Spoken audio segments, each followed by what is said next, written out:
In the remote corners of the Arizona desert, silence isn't just a lack of noise, it's an active presence. Out here, the nights are so still they feel heavy, as if the landscape itself is holding its breath. In one small, isolated town, there is a house that the locals avoid.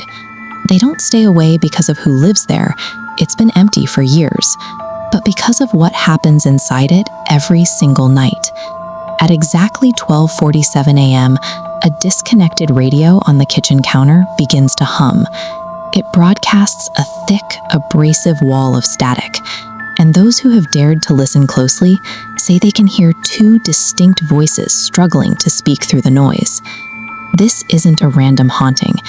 It is the permanent, localized echo of a sequence of events that removed a man from this world. Before the house was empty, it belonged to Ethan. He lived a life of profound seclusion, with no family nearby and no social ties to the town. He lived by a rigid, monotonous routine.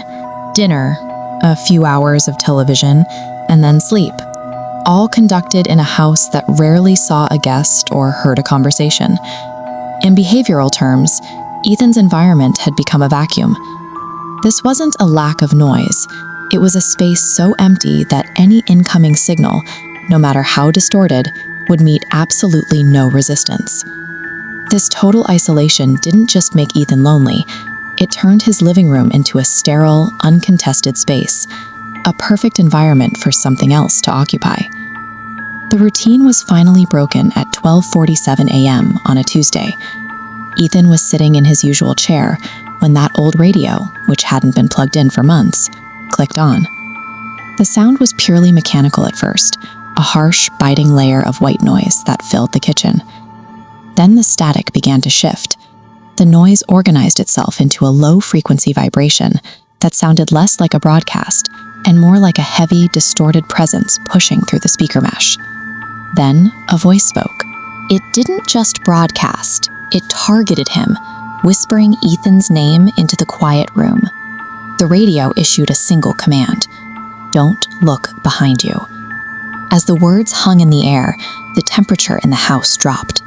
Ethan found himself unable to move, his muscles locked by a sudden, freezing panic.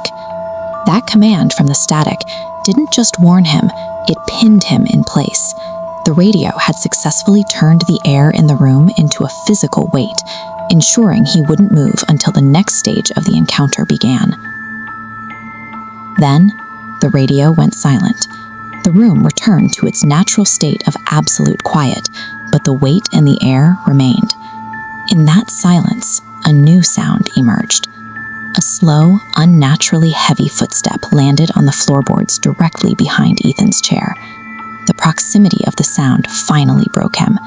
Ethan violated the only rule he had been given and turned around to face whatever was in the room.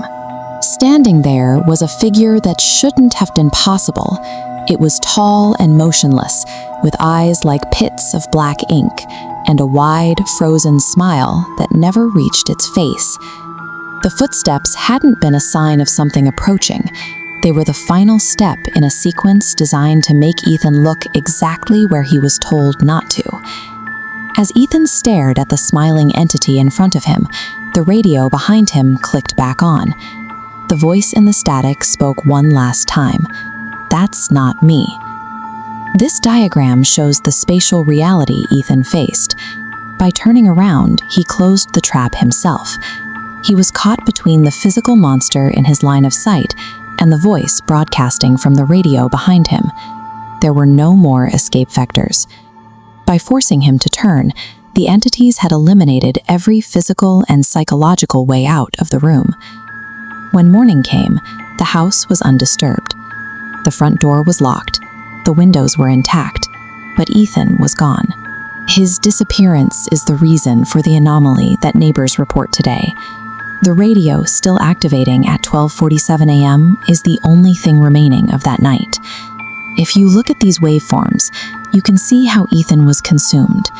The reason there are now two voices in the static is because his own presence was eventually stretched and folded into the broadcast. Absolute isolation creates a void that something will eventually fill. If you enjoy stories like this, subscribe to Midnight Express, because the next voice you hear in the static might be calling your name.